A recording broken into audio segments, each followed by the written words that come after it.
5대 과제 중 마지막 과제네요. 오래 기다리셨는데요. 국가보조금 지원 사업 시 내부 인력 인건비 등 규제 항목 시정에 대한 부분들을 공동육아 사회적 협동조합 정영화 상임이사님께서 발표해 주시겠습니다. 네, 부탁드리겠습니다. 네, 안녕하세요. 저는 공동육아 사회적 협동조합 연합회에서 일하고 있는 정영화라고 합니다.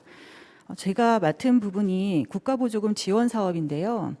최근 이 보조금 사업하고 관련해 가지고 크게 문제 제기가 있는 상황이어가지고 참 말씀드리기가 조심스럽긴 합니다.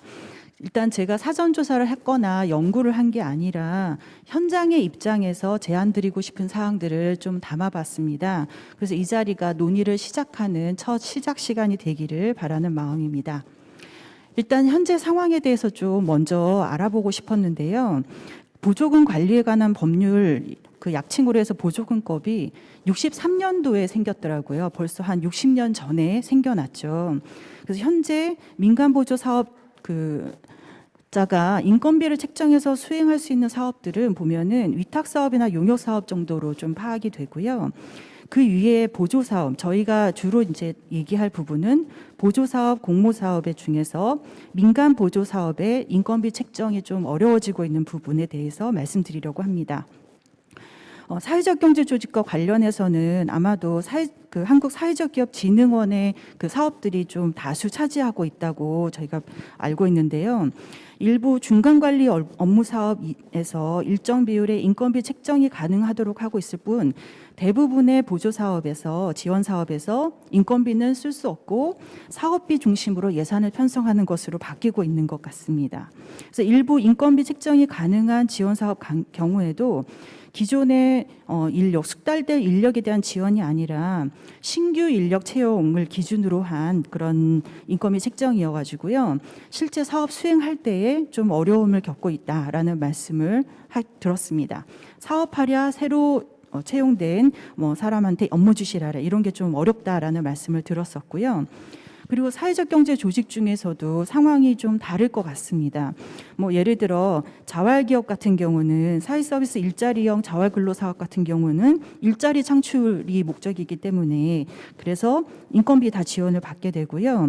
그리고 사회적 기업 육성사업에서 일자리 창출 사업으로 최대 5년간 인건비를 비록 최저임금 수준의 참여근로자 인건비와 이긴 하지만 4대 보험료 일부 9.955%라고 하네요. 4대 보험료 일부를 받기도 합니다. 그리고 마을기업 같은 경우도 마을기업 육성사업에서 사업비 지원에 대해서 인건비가 총 사업비의 20% 이하로 쓸 수 있다라고 되어 있어요. 물론 등기 임원들은 안 되고 마을 회원이라든지 새로 인력을 채용했을 경우에 가능하죠. 그렇지만 협동조합 같은 경우는 좀 사정이 다른데요. 일단 협동조합 자체가 협동조합 법에 의해서 경영 자문이나 정보 제공이나 교육 훈련 등을 지원할 수 있지만 직접 지원을 하지 않는다라는 원칙을 여러 번 밝히고 있습니다.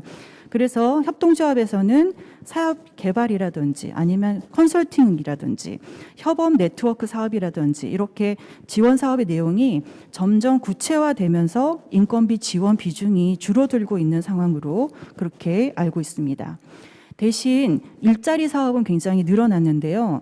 뉴딜 일자리 사업, 청년 일자리 사업, 그리고 노인 일자리 사업 이렇게 일자리를 창출하는 사업들이 별도로 많이 생겨나고 있는 그런 상황으로 보여집니다. 그래서 저는 먼저 민간 보조 사업은 왜 하는가를 좀 생각해 봤으면 좋겠습니다. 사회 발전에 따라서 문제들이 이제 새롭게 나타나기도 하는데요. 이런 문제들을 행정과 민간의 역량을 모아서 함께 해결해 보려는 시도라고 저는 생각을 합니다. 그래서 민관 공동 협력 사업, 협치 사업의 일종이라고 저는 생각합니다. 소수의 공무원이 우리 사회에 필요한 모든 사업을 수행할 수도 없는 게 너무 당연한데요. 우리나라처럼 관료화된 시스템에서는 이 현장의 사회의 역동적인 흐름을 좀 뒷받침하기가 어려워서 현장 스스로, 현장의 연대체가 스스로의 문제들을 해결할 수 있게 도전할 수 있는 기회를 제공하는 협력 사업이라고 생각을 합니다. 그래서 보조금 관리 시스템을 한번 보면은요, 63년도에 생겼기 때문에 그동안 시스템에 대해서는 엄청난 정비가 이루어진 것으로 보여집니다. 왜냐하면 이게 공익사업이고 이거를 통제하고 주관하는 게 최종 책임지는 게 행정기관이기 때문에 이 부분에 대해서 굉장히 엄격하게 변한 것 같은데요. 제가 그 자세하게 찾아보지는 못했는데, 발견을 못했는데, 국고보조금 통합관리지침에서 보조금 세부 편성 내역에 대해서 정확하게 지침이 발견할 수가 없었어요. 어떤 데는 인건비 얘기가 나오고 어떤 데는 안 된다라고 나와서 제가 좀 파악하기는 어려웠습니다.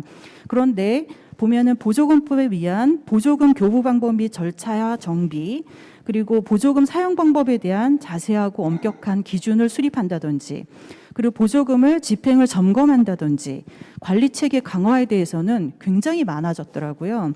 아마도 부정부패나 중복수급이나 이렇게 예전엔 눈먼 돈으로 생각하던 그런 부분들이 이제는 굉장히 많이 그런 문제가 될 수 있는 상황을 막기 위한 체계가 굉장히 강화되어 왔다는 것으로 보여집니다.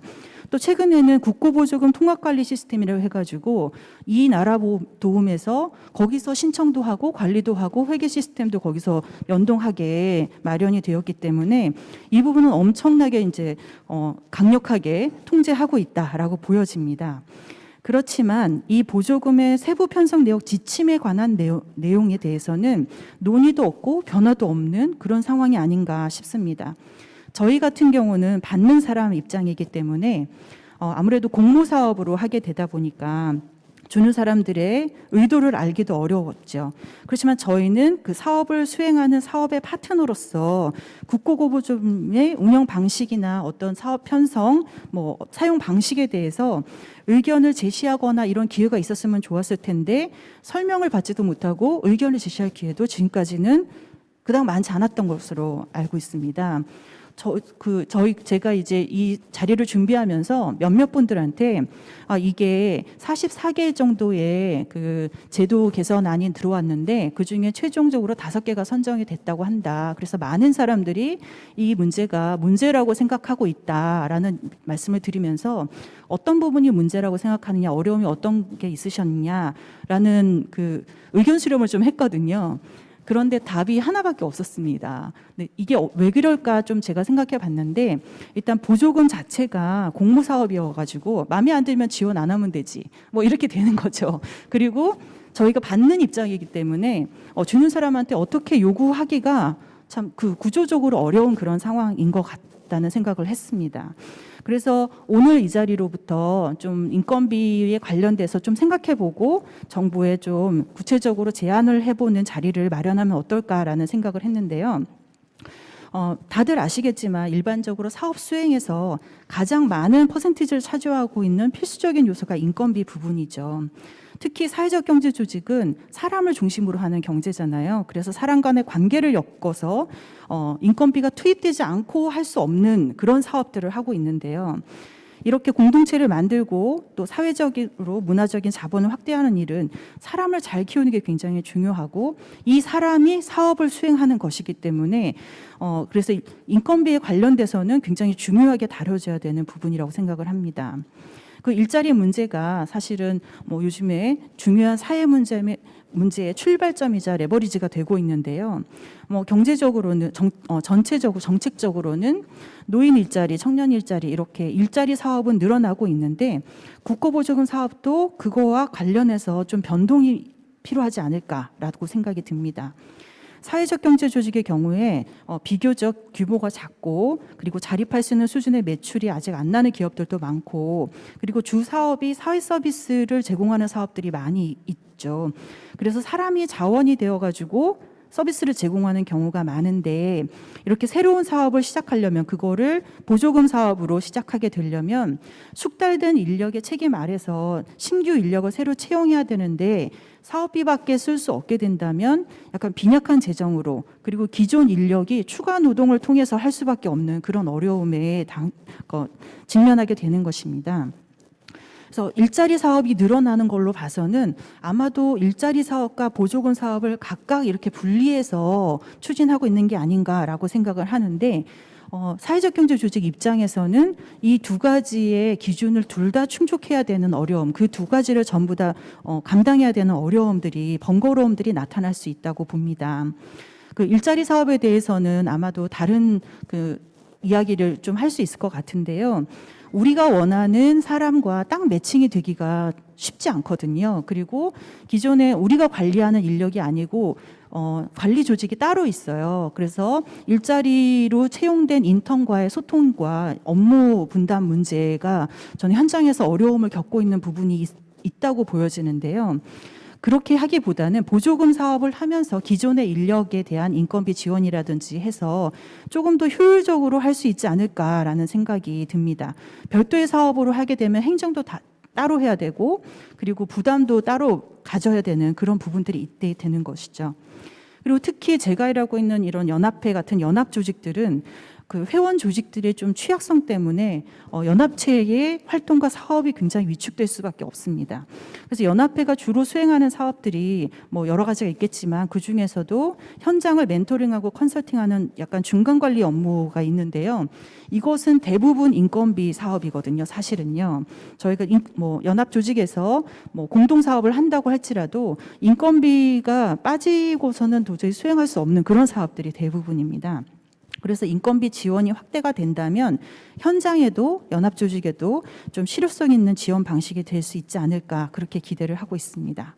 그래서 마지막으로 다시 한번 강조드리면 보조 사업이 실효성 있게 성과를 달성하기 위해서는 이렇게 일자리 사업으로 인한 인건비 보조하고 사업비 중심 사업으로 이렇게 분리해서 할 것이 아니라 필요에 따라서 어떤 사업들은 인건비 책정을 허용함으로써 또 일자리를 창출하거나 인력을 좀 더 개발하거나 양성할 수 있는 기회를 제공할 수도 있고, 현장의 안정화나 또 질 높은 사업, 사회 서비스 사업도 확충할 수 있는 기회가 될 것이라고 생각을 합니다. 일단 일자리를 몇 개 창출했다, 어떤 사업을 수행했다, 이렇게 성과로 수치상으로 드러낸 것도 굉장히 중요하지만 현장에서 유용한 방향으로, 현장에도 좀 도움이 되는 방향으로 개선될 수 있도록 바뀌었으면 좋겠습니다. 저희를 파트너로서 대우해 주신다면은 이후에 이런 협의의 자리들을 좀 마련해서 같이 이야기를 나눌 수 있는 자리가 마련되었으면 좋겠습니다. 이상입니다. 감사합니다. 네, 이사님 감사합니다.